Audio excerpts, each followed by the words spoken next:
রাত্রি যা ভালো খানা হয় রোজদারেরা যতক্ষণ পারে অতক্ষণ কি কম খায়? সারাদিন না খেয়ে থাকতে গাদাইয়ে খায়, ভালো মাছ ভালো গোশ ভালো যা যা আছে সব চাইছে চুলে সাফ করে খাইয়ে এরপর ওই জায়গায় ধুয়ে চলে আসে। তালবাটি ভালো রে গুছায় না। যে কজন রোজা না থাকে দিনের বেলা তারা যদি বাড়ির বিটিকে কাছে ভাত চায় তাহলে বিটিরা কি ভাত বাড়িয়ে দেয়? হ্যাঁ শয়তান বেরোজাদারের ভাত কাটিয়ে দিয়ে আমি জাহান্নামে যাবো নাকি কাড়িয়ে খাইয়ে যাইয়ে দেয় যে তা খাবার দাবার ঠিক মতো নাই, বিলাইতি খাওয়ার মতো ভাঙ্গাচুরা অবস্থায়। মা ভাত তো ঠিক মতো নাই, চারটে ভাত রাঁধতে দেয়, চুপ কর যা আছে তাই খা। দমকের ঠেলায় আর গরম ভাত দিনের মধ্যে নসিব হয় না। সন্ধ্যেকালে আবার ইফতারি 30 প্রকার নিয়ে বইছে যে কজন রোজা দেয়, আর যে কটা রোজা থাকে না সে কটা যদি ইফতারের দুয়ারে আসতে যায় ওকে বিরতি দেয় না, কয় যে গরু গুয়ালি দে, মুরগির ঘরে দরজা দে, এক কলস পানি নিয়ে গিয়ে খালি সরাই রাহে। এরা যখন খাওয়া দাওয়া শেষ লাস্টে কয় যে কটা সোলা মুড়ি দিয়ে, কয় তা খাইয়ে যা শয়তান খাইয়ে। আসল তো আমরা খেয়ে ফেলাই দিয়েছে দিন ভরিয়া ভান্তাবাদ, সন্ধ্যের সময় কয়টা ছেঁড়া ভাঙ্গা সোলা মুড়ি, আর কপালে কিছু হয়ই না। যত দুই বেলার ভালো খানা রোজাদারি খায়, ঠিক কি ঠিক না? এমনি দিনে যে পরিমাণ ভালো খান রমজান মাসে অবশ্যই তার চেয়ে ভালো খান।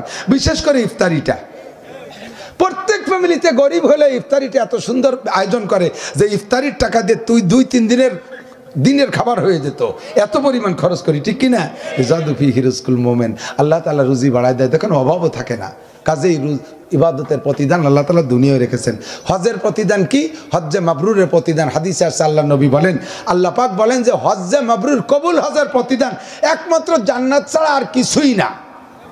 ও পয়সাওয়ালারা লাখপতি কোটিপতি এই মুজগুটি দিয়ে কত জমি বিক্রি করেছেন, জমি বিক্রি করে খুলনার ভিতরে বড় বড় ব্যবসা জড়ছেন, বড় বড় দোকান দিয়েছেন, ওই থেকে 5 লাখ টাকা খরচ করে এটা হজ করে আসা যায় না? কত টাকা খরচ করবো না এখান দেয় আল্লাহ কার নাক খান ভাঙিয়ে ঘুষ হইয়ে কোটি কোটি টাকা দিছে হজ করবি না, জাগা জমি রেখে তুই করবি কি করবি? দুনিয়ায় শুইতে লাগে 3.5 হাত, মরার পরেও লাগে কয় হাত? 3.5 হাত। তবে 3.5 7 হাত, এই 7 হাতই কিন্তু আজীবন না, যতদিন বেঁচে আছেন অতদিন উপরের 7 হাত, আর মরে যাওয়ার পরে নিচে 3.5 হাত, আর মরার পরে নিচে 3.5 হাত।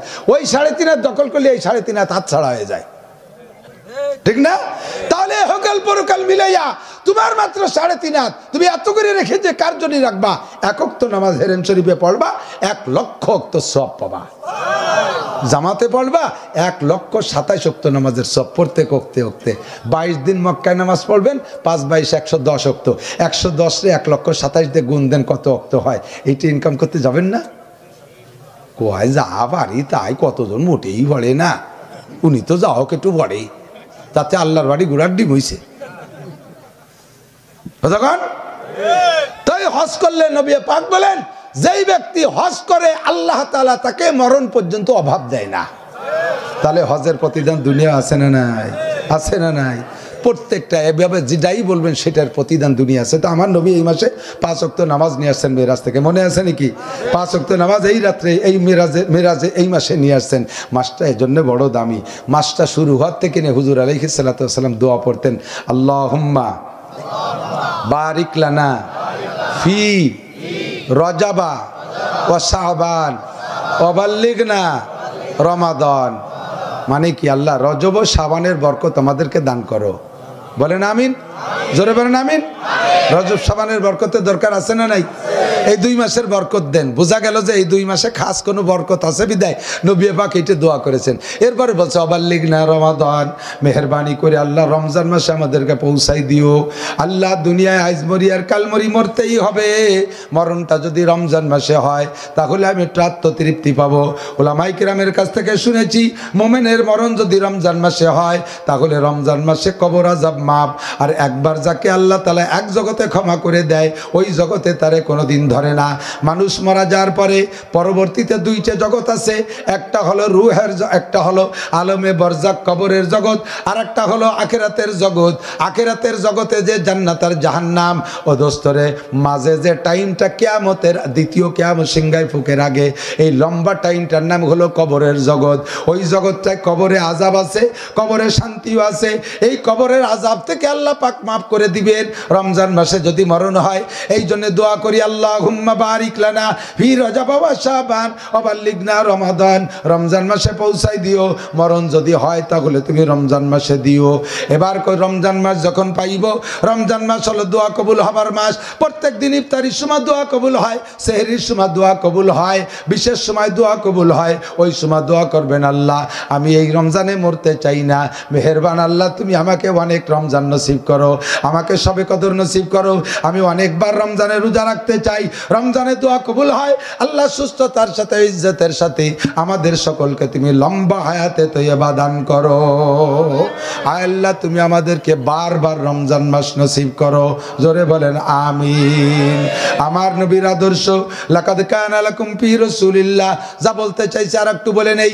এর পরের মাসের নাম হলো শাবান মাস। কি মাস? ও যুবক, 1 জানুয়ারিকে কিভাবে স্বাগতম জানাইছো? 31st নাইটে আমি খুলনা আইছিলাম, যেন কোন জায়গা মাহফিল করতে। ওরে বাতি আর বাতি, ডেক্স আর বক্সের বাড়িতে ভূমিকম্প হয়ে যাচ্ছে। ঢোলের বাড়িতে, বক্সের বাড়িতে লাইটিং করছিস তো তুরাই।